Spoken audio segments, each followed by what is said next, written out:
All right, so good afternoon, everyone, and welcome to today's BeWell Lunch and Learn titled Work-Life Balance, brought to you by Michelle Zellner. If you've joined us in the past, Michelle may look familiar to you. She's been with us 2 times, this being the third, and has done a wonderful job. So we're so excited to have her back to talk about this very important topic. But before I pass it over to her, I just wanted to go through 2 quick things. The first being that these are recorded. So if you are unable to stay for the entire session or would just like to reference it at a later time, we will be sending out the recording link in a follow-up email, and you can also find it on our BeWell website. So we will be emailing that out in the next few days, along with the PowerPoint presentation and an evaluation survey. So we encourage you to fill that out as well. Second, if you have any questions or comments, please utilize the Q&A and chat box feature. I know Michelle loves an active audience, and we'll ask you some questions and some scenarios, and we'll love to get feedback. So if you could utilize the chat or Q&A feature for that, that would be great. So with that, I will turn this over to Michelle, and she's going to talk about work-life balance. Excellent. Thank you, Angela. And really nice to see a huge group on the line. So definitely love this topic. A little background on me. I have my undergraduate degrees in psychology and nutrition from the University of Hawaii and my master's in kinesiology from CU Boulder. I have a wellness business called Better Beings and have been spending the last 25 years helping people be better human beings, physically, mentally, and emotionally. Definitely been on my own journey as well, and I'm very fortunate to partner with fabulous EAPs like yours, SupportLink, CureLink. So we have a really good topic today, and I'd like to start out, before we really dive in, just getting a little gauge of my audience. And if you wanted to share it with me, totally fine. If you're happy to share it with everybody, that's fine as well. But scale of 1 to 10. How balanced do you currently feel? 1 is, oh, I have fallen off that beam and flat on my face, can't get back up. 10 is, I am the Olympic gold medal champion of balance. If everybody was as balanced as I was, we would be fantastic. Thank you, everybody, for sharing. Love that. We have quite the range. We have, let's see, everything from a 1 to an 8. So far, nothing higher than 8, totally fine. Yeah, some days are better than others, mostly an 8 to 10. Okay, cool. All right, we have a wide variety, as is pretty common. So I hope by the end of this, you will move forward, right? Whether it is from a 2 to a 3, or it's from an 8 to an 8.5, the goal is just to be better than you are now, to have a few more tools in your toolbox, maybe a little different perspective, different way of looking at things, understanding how to juggle different things going on as well. So let's see, somebody feels very balanced, wonderful. I actually just wrote my October blog, Wobbling into Fall, because I have recognized that I am a little unbalanced, not terribly, but not as balanced as I typically am. And there are a lot of reasons why. That's what you always have to remember, right? It didn't just like magically, I'm out of balance. We're out of balance for reasons. So we have to figure out what are those reasons, and then what can I do about it? I personally don't love the phrase work-life balance. I don't know about you, but work is part of my life, right? So it's just balance. It's life. This is called life. This is life. I mean, if you're in your income earning years, work is part of it. So we really do need to figure out how to do the best we can in the real lives that we live, and everybody's real life is different, to achieve and create the best degree of balance so that nothing is being completely shut out while other things are completely overloaded. And that will change as we go through various phases of life, right? So maybe, currently you're at a 3, and maybe a year ago you were at a 7, or maybe in December you'll be at a 4, and in February, you'll be at a 4.5. This is something that is fluid and flexible because life changes, and the things that life throws our way changes. And then the tools and skills that we develop hopefully also grow and enhance so that we have a better ability to balance things. But balance really is something that you create. It's not something you find. When people are like, oh, I'm trying to find balance, I'm like, oh, when you find it, you better tell everybody where it's being hidden, because I bet a lot of other people would like it as well.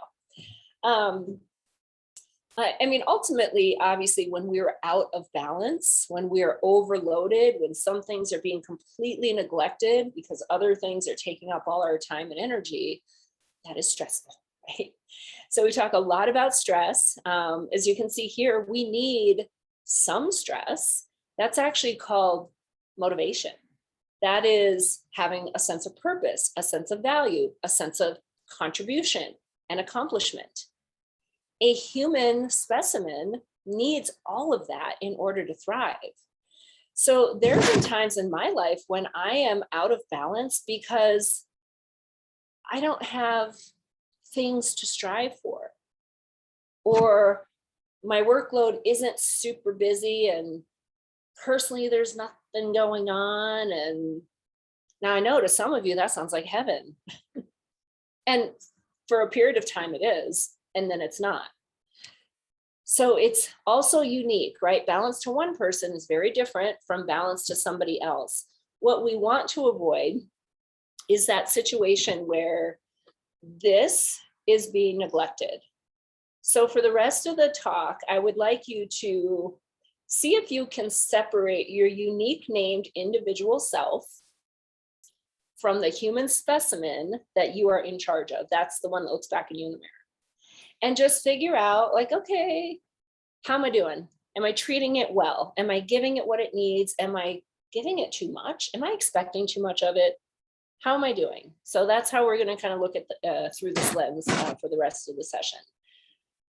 When we understand that chronic unmanaged stress is really what's going to lead us to burnout, then hopefully we figure out how to get better at managing our stress.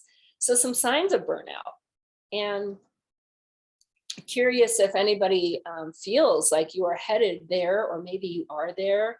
If any of these things are resonating with you, maybe you didn't even really think about burnout or the possibility that you could be headed there, but you see some of these signs, you're like, oh yeah, oh, that's me. Again, your human is always trying to tell you things. And it usually likes to get your attention when something is off so that you can do something about it.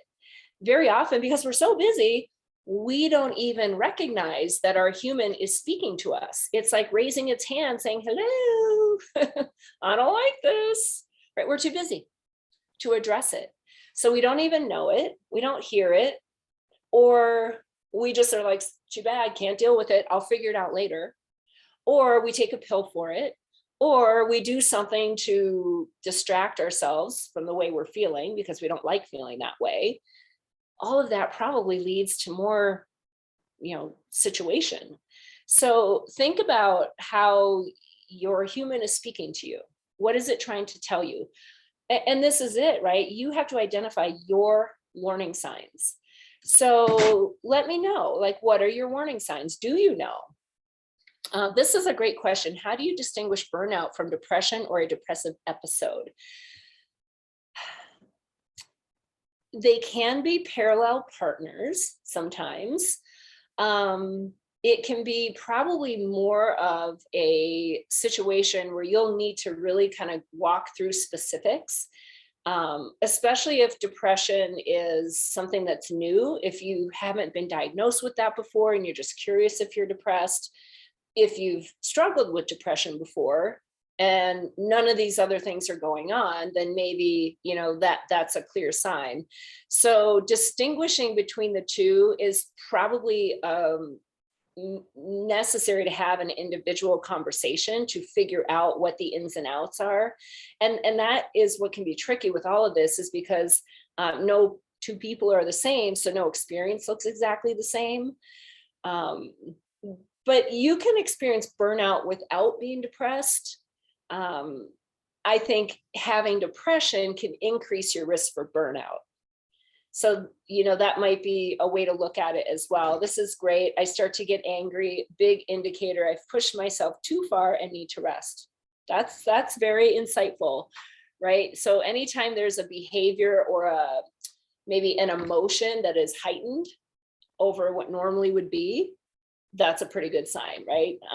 Again, your human is like, I'm kind of done trying to tell you things. So that's excellent. And it's so important to have self-awareness. And sometimes we don't like it, right? We don't like to look at ourselves. We don't like to get to know this one. And it's so critical to know this one so that you can do something to hopefully, get in a better place. Oh, this is good. I start to get sucked into the low morale gossip at work, which is not me. Very insightful. Yeah. Speaking of the not me, it's a great segue into identifying how do we even know how to create our balance? We should be pretty clear about our own personal goals, values, priorities, and core guiding principles. Now, I do classes like this all the time, and one of the things I often do is have people list your priorities and your values. And what are your core guiding principles? And they struggle to put real words on paper. We think, oh, I know what my priorities are. And yet you don't, right? It's hard to articulate them. So how we identify if we are balanced or out of balance? Well, number one, what's important to me? And then we evaluate how we're spending our resources, our time, money, and energy, right? These are resources we all have. We have them at varying degrees at various stages of life, but we all have time, money, and energy. Once you spend them, you don't get them back. And if I've made a list of the things that are important to me, my core guiding principles, my values, my priorities, and then I evaluate how I'm spending my time, money, and energy, and there's a disconnect, right? I'm spending my resources in ways that don't align with who I am, with what's important, with what I say is a value. Well, not only are you out of balance, but that is going to create stress. It's going to lead to internal dialogue. It's going to lead to a whole bunch of things. So gaining that clarity is super, super critical. And then the ability to observe and be aware of what we're doing, and then recognizing if there is some disconnect or imbalance. Then we can figure out how we go about creating balance. I just want to sleep at the end of the day, but my personal responsibilities don't allow for that. Yeah, that's a clear sign of burnout. I find that my focus is gradually more difficult as time goes on. Yep. All of these are totally normal, right? These are all part of our fight or flight responses. So the anger, the herd mentality, which is kind of going to I get sucked into the gossip, right? The herd mentality, because that's not who that person is, but I'm going to follow the herd because that's safety. Yeah, like I don't have energy. I'm burning all my energy. I just want to sleep. I can't focus and concentrate. All of those are part of our survival mechanism. So anytime the body or brain perceives a threat, danger of some kind, it needs to be protected, or it needs to be aware of danger so that we can run away from it.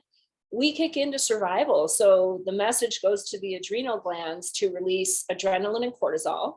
If you didn't know, your life is ruled by chemicals. Your hormones and neurotransmitters, these are the chemical messengers that tell every system that they're in charge of what to do, when to do it, when to stop doing it. And when we are faced with a threat, we need to think, feel, and act differently than when we are not faced with a threat.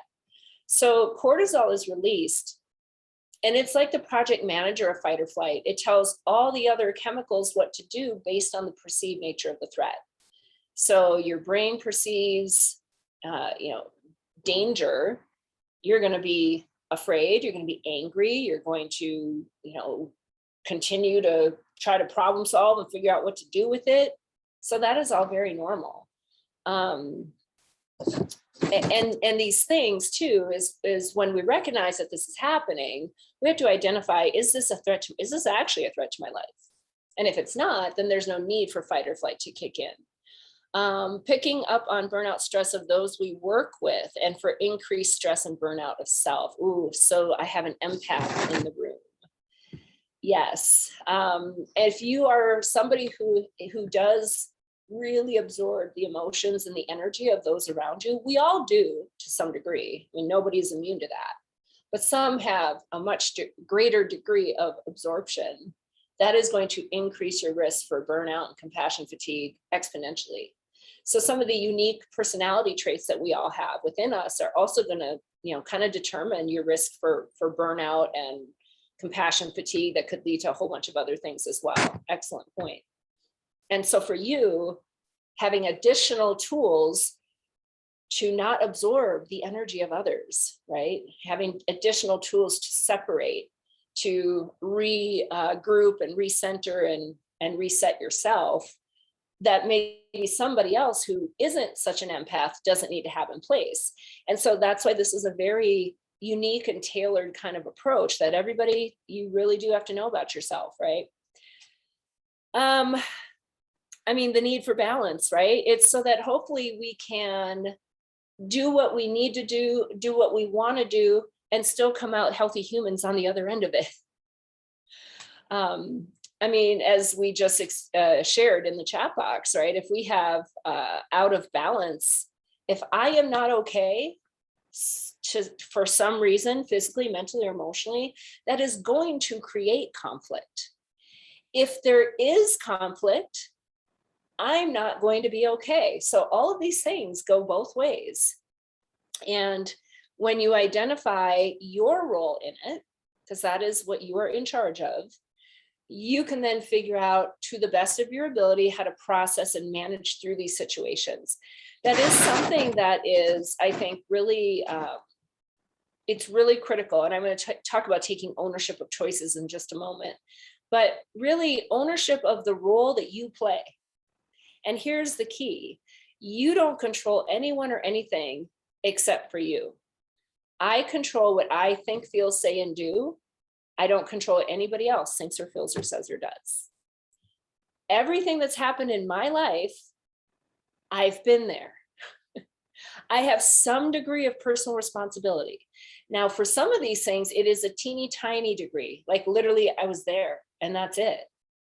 For some of them, it is a huge degree of responsibility, like, yep, 99% me. I want to acknowledge that, because I can then figure out what do I need to do to hopefully make this a better situation. Let's see, a counselor once told me to put those things in a bubble and place outside myself. And I internalize a lot of others' emotions, and that was helpful. Absolutely, I love that. That's great to actually package it and put it somewhere else, right? Other people's stuff, let's package it and put it there. You're acknowledging it, but we don't need to actually carry it with us. That's a great little tactic right there. Love that. I actually do that with my own internal dialogue.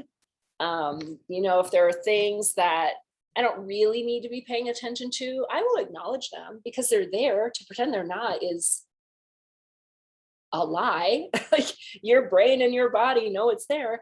So let me do it and actually put them in a box. And in my head, the box is black. And then I shove it to the back of my head, because it's just stuff that it's not helpful. I don't need it. It's there. I get it. Let's just put it back. So yeah, just another little way to visualize some of this stuff. All right, again, we're not going to find balance. We're going to create balance. Your values. What are they? What's important? What is some personality traits and characteristics? What are priorities in your life? Make the list. You're like, I don't need to make a list. Make the list. Write them down. What you might find is you say these things are important, but the way you are spending your money, your time, and your energy is not reflective of that. We're spending money, time, and energy on totally other things. So either it's not that important, or, oh, now I'm aware. Now I need to shuffle to create balance. I need to do something with these things. Why am I spending time, money, and energy on things that don't matter? There's a reason. We'll get to that and figure out what to do with it. But the first is to actually even identify this. And it can be very enlightening. Often, with what I do, I hope you're taking care of this. So people might say that their health is a priority, but they're not exercising regularly. They don't eat healthy. They eat a lot of poison and they don't get their sleep. So how important is your health? It must not be that important because you're not doing things to make this thing be healthy. What's even more enlightening is they don't even put themselves on the list of priorities. My job, my children, my significant other, my parents, this, that, they're not on it. That's enlightening. You better be a priority in your own life. If you're not going to be balanced. There's no way, right? Because you have to actually take care of this. And so this is just a really good way to get some awareness of what is actually going on versus what you think or what you say should be going on. And then we can figure out what to do with that. All right, let's look at this. What is the miracle question? It is, if you could wake up tomorrow and you are living your balanced life, describe it. What are you doing? What are you not doing? How are you feeling? So I'm going to pause for a little bit so you can share with me, because I'd like to hear what that looks like.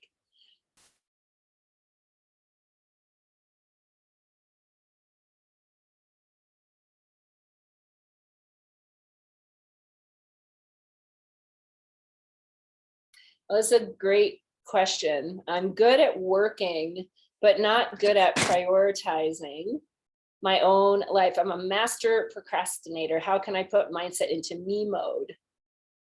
I'll talk about procrastination in just a moment. I actually just presented at this conference, Society of Human Resource Managers, and I have my own talk called Permission to Self-Care. I posted about it on LinkedIn, so you should all connect with me on LinkedIn and read about it. But a lot of times it's about giving yourself permission. We don't give ourselves permission because we're too busy taking care of everyone and everything else, and this thing comes last. And for some reason, you don't believe that you are as important as anyone and anything else that you're taking care of.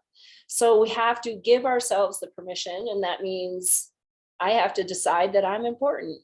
I have to maybe get out of all or nothing mode, all or nothing mindset, right? I have to perhaps learn to do the things that I want to do without judgment, without an apology, and without guilt. So I would want to know more about you as to why you're not in me mode, right? What is it? Do you suffer from CSN disease? Can't say no. Are you a people pleaser? Are you a type A perfectionist overachiever? Maybe you're all of the above. There could be all kinds of reasons why, and I'm sure I'm speaking to other people as well, because that is not a unique situation by any means. But yeah, the mindset, so much of it really is about the mindset shift. Let's see. I have not heard of this, but I'm going to check into this. Thank you for sharing that. Someone suggested their psychiatrist put them on blood pressure medicine rather than anxiety or depression meds. They were coined an empath, and the blood pressure medicine turns off the initial shock when someone with heavy or negative or hyperactive energy is around them. Interesting. That's fascinating. I would love to connect with you later and chat more about that. I have not heard about that, but I am very intrigued. All right, the miracle question. This is great. When I do have downtime, let's see, I would wake up an hour earlier, do yoga in the morning, eat a healthy breakfast, have time to snuggle with my dogs before I have to start work instead of waking up 45 minutes before starting work. I don't even know what that could look like. I've never thought about it or had time to think about it. You have time right now. Let's think about that. I would feel internal joy and peace, energy to do everything I want and need to do. I would go to mass in the morning, exercise, volunteer, or spend time with my family. Honestly, do not know. I've been treading water so long, I don't even know what that looks like. Health and happiness. That is great. I love it. So for the people who don't know what it looks like, here's how we start. we go back to making that list of your goals, your values, your core guiding principles, and your priorities. And then if you are living in alignment with those, that is called balance. So for me, when I think about what all of that looks like, is I am spending my time, money, and energy in ways that align with my core values, guiding principles, and priorities. And if I'm doing that more often than not, I feel pretty balanced. You can run out of alignment for a little bit of time and be okay. You can't run out of alignment for an extended period of time and be okay. But you first have to even understand what alignment looks and feels like to you, right? If you have a vehicle, you need to have that vehicle, it has to be aligned. Now I can maybe have it out of alignment and just cruise slowly up and down the road in front of my house, and I'll be all right. But if I have a vehicle that's out of alignment and I take it on a cross-country road trip and I go off-roading with it, and even maybe every now and then I drop it over a cliff, okay, that's not going to work out well, right?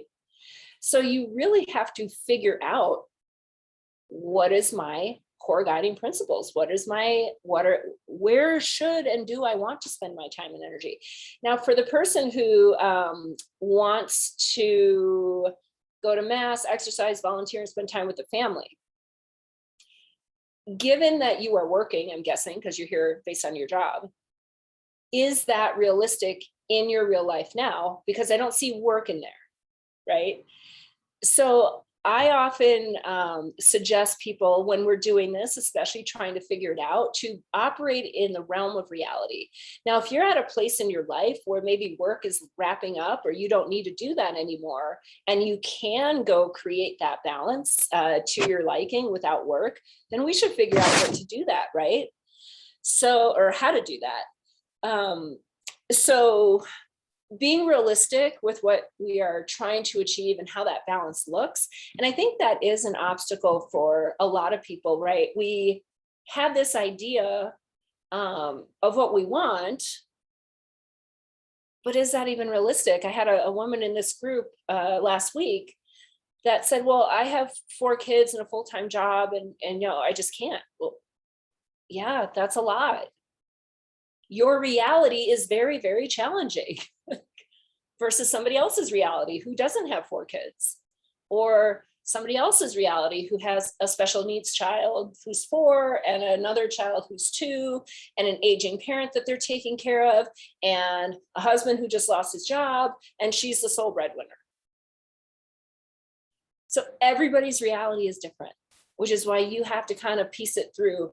And I do know for a lot of people, all or nothing mode is a big, big obstacle. If I can't do it all, I do nothing. If I can't do it perfectly, I don't do it. If I can't do it the way I want to do it, I can't do it. And that is going to be really critical with trying to create your balance, the mindset shift. You are not alone. All or nothing is a lot of people. And it was definitely me, for sure.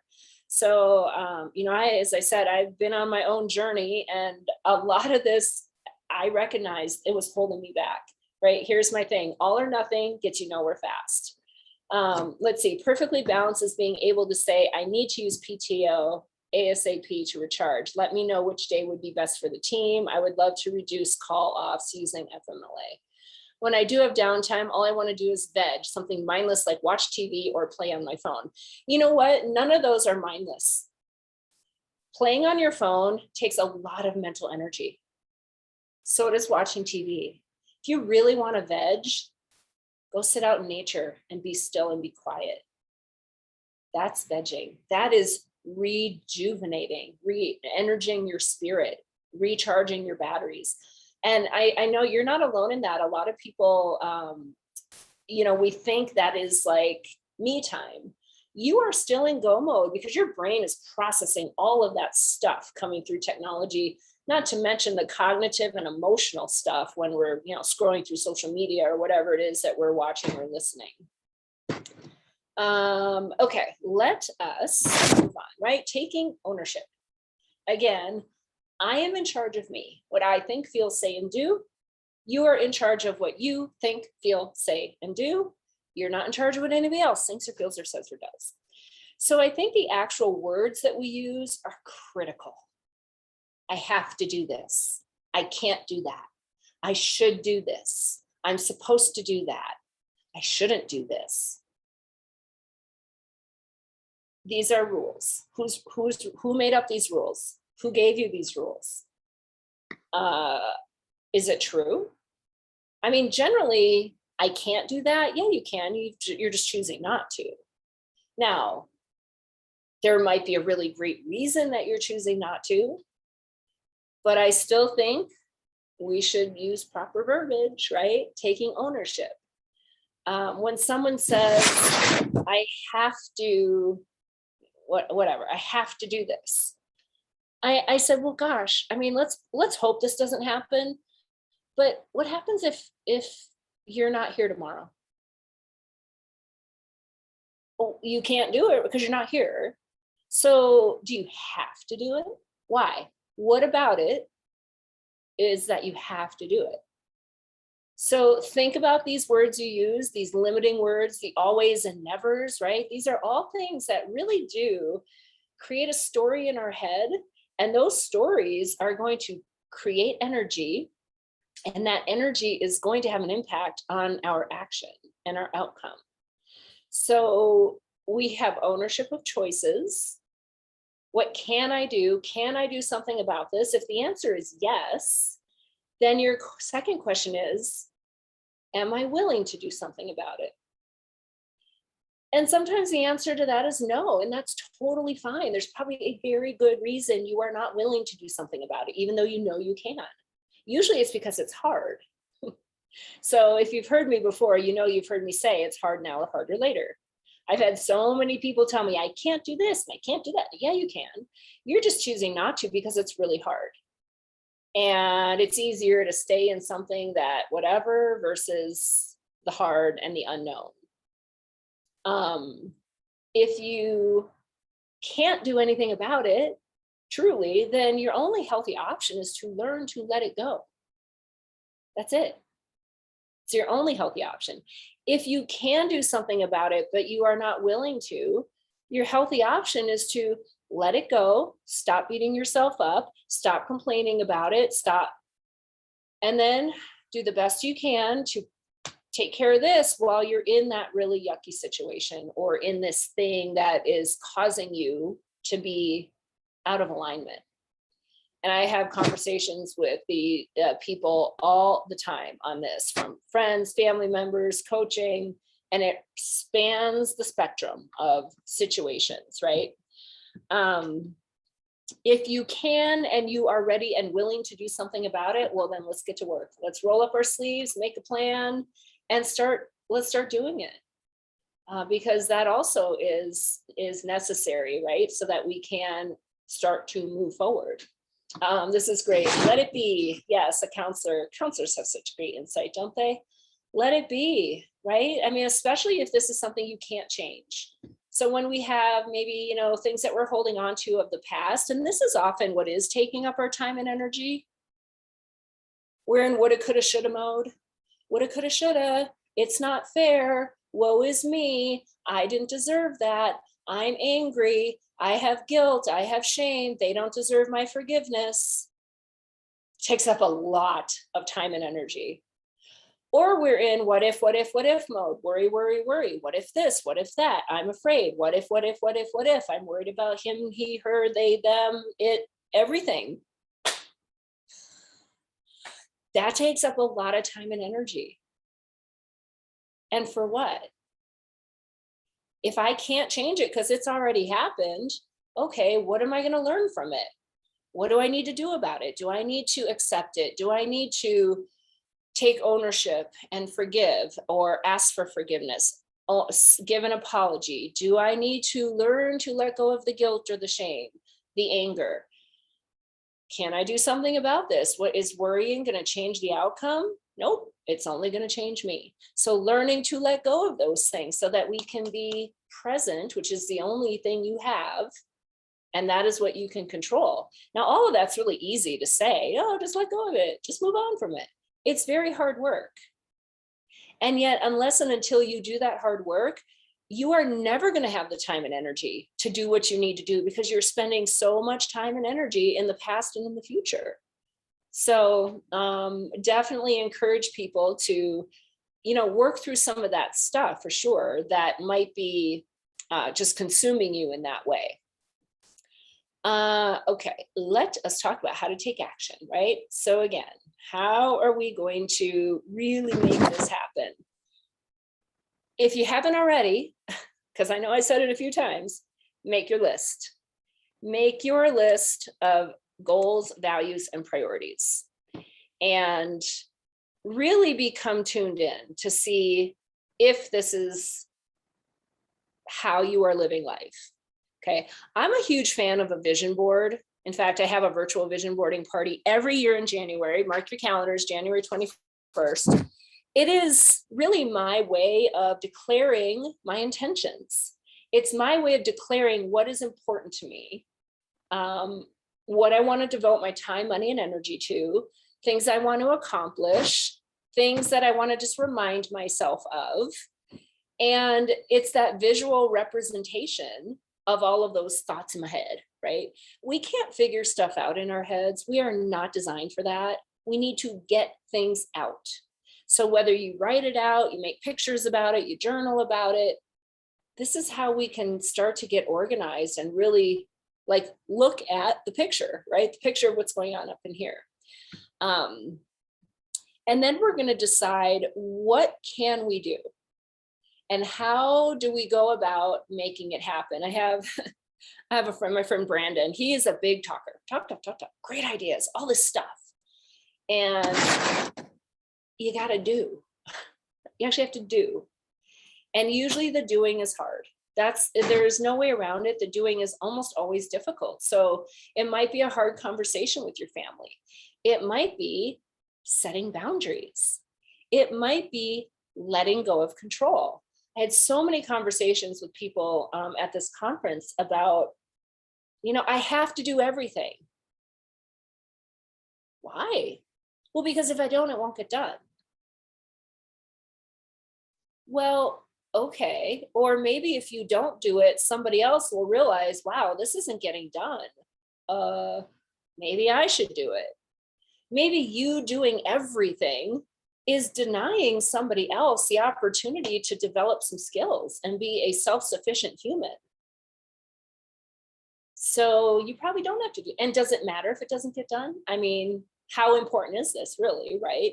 Now, obviously some things critical, but a lot of times, it's this type A, and I say that as somebody who's not, but I have family members who are, and so I see it. Perfectionist, control, right? If I don't do it, it won't get done right. Okay, but what is right? There's more than one way to do something. Does it really matter how the dishwasher is loaded? I mean, if the dishes keep coming out dirty, okay, then let's have a conversation. But if they're clean, does it matter? Probably not. So we got to let go of the stuff that really doesn't matter, that maybe does take up our time and energy. Creative ways to meet the needs, right? Recognizing that not everybody is going to get what they want. That is not possible. Even you might not get everything you want, but we should all get a little bit, right? And we should probably all give a little bit, so that understanding that, there's compromise and there's just different things that are going to have to happen. And whoever's in the family, hopefully we can have these kind of conversations. But, maybe you as a leader or co-leader of your family, you are the one who does set the rules. You are the one who should be setting the boundaries. You are the one who should be leading and modeling by example. And all that's really hard. It's also very hard to communicate these things with your employer, right? Because we have lots of reasons why we don't want to. We don't want to be, leaving our coworkers with additional, or we don't want to be judged. We don't want to be looked down upon, like, oh, that person can't handle it, passed over for promotion, fear of getting fired. There's all kinds of reasons. But at some point, if it is at the expense of your human's physical, mental, or emotional well-being, well, then how is that okay? So again, it goes back to permission. Permission to determine that this thing actually matters, that this thing deserves to be okay, that this thing deserves to get back to a place where it can feel better physically, mentally, emotionally. So it has more to give to all these people I need to be giving to. So it comes down to you and being open and facing that fear of that really vulnerable, scary conversation. Also understanding that we got to work together, right? So you might not get everything you want when you have this conversation, but you're going to get nothing if you don't have the conversation. So see how we can move in that direction. And then support from others, right? What does that look like? Maybe it's outside support. Maybe there are some creative ways of getting others involved that I just have not thought about, or I have been reluctant to engage in. Again, for all those reasons I just stated: fear, judgment, control, perfectionism, all of those. So this really requires each individual to take a little time to look inward, be honest, have a hard conversation with yourself first, and then move forward with maybe some hard conversations with others. All right, things to remember. We're going to have plenty of time for questions, comments, ideas. Thank you for the person who chimed in that you needed to hear this. I am so happy that you are here and hearing it. At times we all need to hear these things, truly. And I tell you, it helped when I wrote my blog for even me to see, like, oh, you're out of alignment, right? Your body tells you, your brain tells you, and then I have to go back and figure out why. Oh, I can connect these dots. And now what am I going to do about these dots? Some things easy breezy, I could button that one up. Other things, a little more difficult. Still not quite sure what I'm actually going to do with it. So there's a little bit of internal conflict in my brain and my heart and my soul about some stuff, because I am actually living out of alignment by the way I'm handling something right now. But it's because I'm not quite ready to do what I need to do. Yeah, and I acknowledge that, right? So that awareness is really important. You know what? Absolutely. Communicating with my husband is necessary but difficult. Yep. Anytime we have another person involved, it's going to be difficult. And I'm kind of there with that situation I was just talking about on my own. Not with my husband, but with a friendship of 24 years, and some stuff happened and I'm like, wow, that's not okay. And I'm always one to give grace, especially when I know the backstory. Hurt people. But at some point, even that's just now too much. And now I have to figure out, what am I going to do with this? And I don't know, honestly.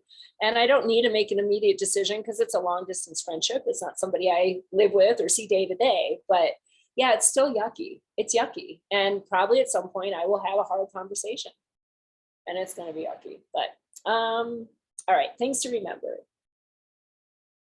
Your personal priorities. And anybody maybe it's your teammates, maybe it's the direct team that you work with, maybe it is your significant other, or it's your family. Let's have everybody write out their priorities, their values, their core guiding principles. Because what you might find is we don't have the same priorities and values and core guiding principles. That makes things even more difficult. It's nice if we are aligned with the missions and the things with the people we spend time with. Sometimes we're not. And just that awareness can help, because we can then figure out what to do. Okay, do we figure out how to find common ground and go along and get along and support and help each other grow into better humans? Or we decide, like, wow, no, this is the reason there is so much discontent and it's not worth it. And then we separate, whatever that looks like, right? So I definitely encourage you to bring the others that you're involved with into this process and then figure out how, assuming we're going to continue to be a team of some sort, how do we work as a team? Because we are pack animals, right? Humans are pack animals. We're designed to be part of a pack. We're supposed to be helping and working together as a team. So whether that team is your family or it's your friend circle or it's at work or whatever it is, there are members of the team who are good at some things and other members who are good at other things. There are always going to be members of the team that don't see things your way, and you're not going to see things their way. There are always going to be members of the team that have a different perspective on life than you do, have a different philosophy on things than you do, have a different way of getting to the same result that you do. That is the nature of the human existence.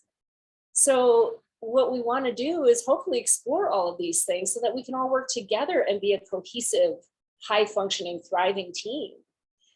And that means each individual kind of playing a role and doing their part. Certainly the taking care of yourself and the don't take on too much. If you suffer from CSN disease, I'm going to encourage you to practice that word. That would be no, right? And no. If you are someone who suffers from FOMO, okay. But how enjoyable is all these things you're doing when you don't have the time and energy? You're not even present for it because you're already thinking about the thing that you're doing next, or you're thinking about the thing that you just did and you wish you were still there. So let's be picky. Let's get to be pickier about how many yeses we hand out to others and to ourselves. So know your limitations, physical, mental, and emotional, and financial capacity. And when you are bumping up against that threshold, that really, really, really hard word no to yourself or to others is probably going to be the right word. See, I know I'm in your head. This person said, I'm always thinking the next thing while I'm doing the current thing. Right, which means you're not actually doing the current thing, right? You can't be in two places at once. You can't be in the future and the present at the same time. So that is part of all of this. It's very overwhelming and exhausting to try to be all over the place. And that's why we're drained. That's why we don't have the energy or the capacity to do what we want to do and what we need to do. Oh, thank you for this. What you shared was spot on. It can lead to circular thoughts despite what you do. I can personally push aside the circular pattern for a period of time. Keeps popping up until it's resolved. Yes, resolution is important because it impacts time and energy. It's an energy drain. Yep, absolutely. That's right. And that's why we have to take the time to do these things, right? We can't push it off and push it off. Your human knows when you're ignoring it, when you're lying to it, when you're pretending that everything's fine when it's not. Your human knows, and it's going to catch up to you. So, the sooner we can address those things, the better. And sometimes it is addressing it with someone else, and sometimes it's just addressing it with ourselves. The coping skills, these things are critical. This right here, if you just look at this right here on the screen, that would be called the healthy lifestyle. And it's a super unsexy answer. Nobody likes it. Because there must be like some miracle meditation, or the magic diet, or the sleep app, or no, it's all of it. You have to give your human what it needs in order to thrive, so it can thrive. You can't not give it those things and think it's going to be okay, because it's not. If you were taking care of an orchid, you're going to stick it out in the desert and go check on it in a month? Probably not. If you do, it's not going to look good. I can tell you that. Probably will not bounce back. So even though a human is very resilient, you still at some point have to stop causing it harm and give it what it needs so it can heal, and then keep giving it what it needs so it can thrive.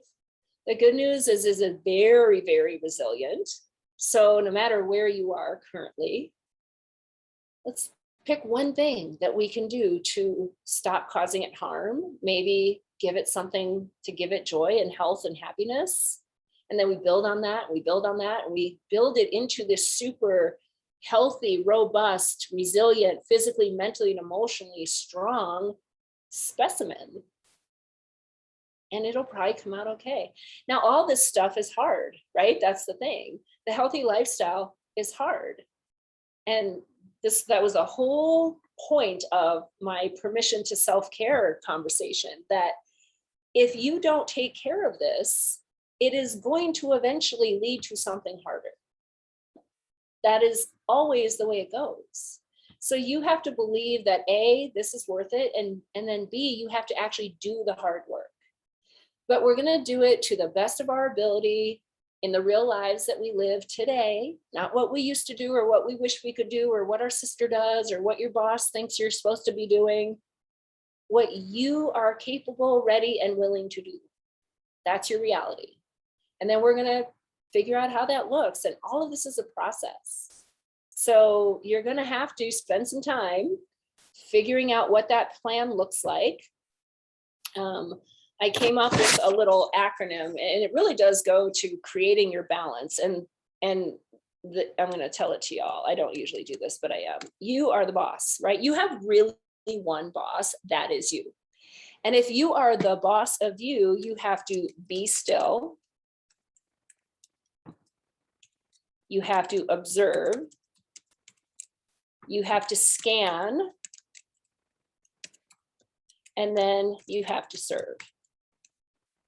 Right? Be still and be quiet.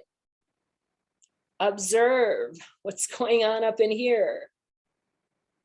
Your thoughts, your feelings, your emotions, your level of energy. Scan head to toe. What do you feel? How's your neck? How's your jaw? How's your stomach? What are we feeling? And then what are you going to do to serve this?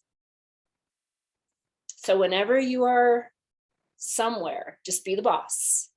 Just be your own boss. Start that process, and then we figure out what needs to be done, right? So yeah, self-care, that is where it comes to. Self-care is not selfish. It's selfish to not take care of yourself, in fact. So hopefully you are embracing that idea. And it doesn't have to be as hard as we think it is, right? Sometimes it can be very simple. And I think very often we dismiss the simple things, like, that's not going to do anything. What's the point of that? No, that's what's so beautiful. These very simple things have tremendous impact, but you have to do them. You have to give yourself permission to do it, and then you actually have to do it. So figure out what's realistic. How are you going to do it? Drink water. Everybody can do that. And you want to know what? Most people are chronically dehydrated. So your poor human thinks that there's a drought and you're going to die. Because back in the day, the reason you didn't drink water was because there was no water. And then you're going to kick into fight or flight to try to save yourself from the drought. Except there is no drought. You just didn't drink water because you're too busy. You cannot be too busy to do basic human things. I know you're all important. I do. I know y'all have very important jobs. Nobody is so important that they can't drink water and go pee. Because that's what people tell me. Well, I don't have time because I don't have time to go to the bathroom. Yes, you do. You really do. Okay. A couple other things, some medium effort things. Again, these are just ideas to help you create your plan. I have a podcast. I was gonna say I have a great podcast, which I think I do, but I have a podcast called the Be a Better Being podcast. And my co-host and I, we talk about our non-negotiables. So you think about the pillars of what this thing right here needs, right? Fuel, hydration, movement, sleep, things for joy, things to renew my spirit, high quality interactions with other humans, get the thoughts out of my head, positive outlook, right? These are all things that a human specimen needs. You have to have some non-negotiables, things that you will do no matter what. As foundational, this is what I'm going to do no matter what. Mine are food and exercise. So no matter what is coming my way, I'm traveling, I'm busy, I have friends in town, whatever, I'm going to do the best I can to set myself up to make the healthiest food choices I can make. Because I know when I don't do that, it goes off the rails really quickly And then that starts the cycle in here. And then that just starts another really yucky cycle. I know this because I've been with myself for almost 50 years and I've learned a lot. And so I know that that is a non-negotiable. Movement. I'm going to do the best I can to move my body as much as I can, as hard as I can, as often as I can, no matter what is happening in my life. It is not an option to not move my body. My co-host, her non-negotiables are gratitude and sleep. No matter what's going on in her life, she will prioritize sleep. And she always starts her day with gratitude, because when she doesn't, she gets very much into her head, beating herself up. She's not good enough. That didn't go well. She wasn't perfect. So-and-so must be mad at me. She creates all kinds of stories. So she starts with gratitude and she gets her sleep. Come up with your non-negotiables, 1 or 2 things that no matter what, you're always going to do for your human. Hopefully we're going to do the other things too. We'll get there. There have to be some certain foundational things.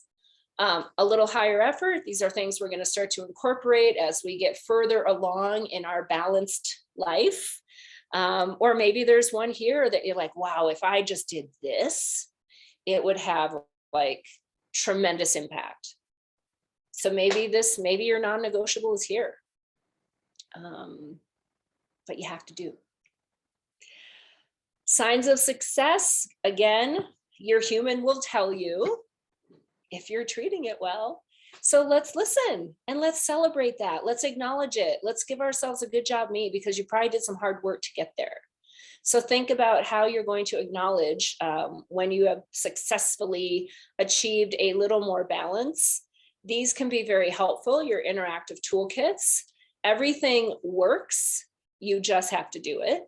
So explore these options, and maybe there's a non-negotiable tool in here that would be helpful for you to get started. Of course, your EAP is also a very valuable tool. So if you haven't utilized this resource or you don't really even know much about it, then hopefully you'll take a little time to figure that out.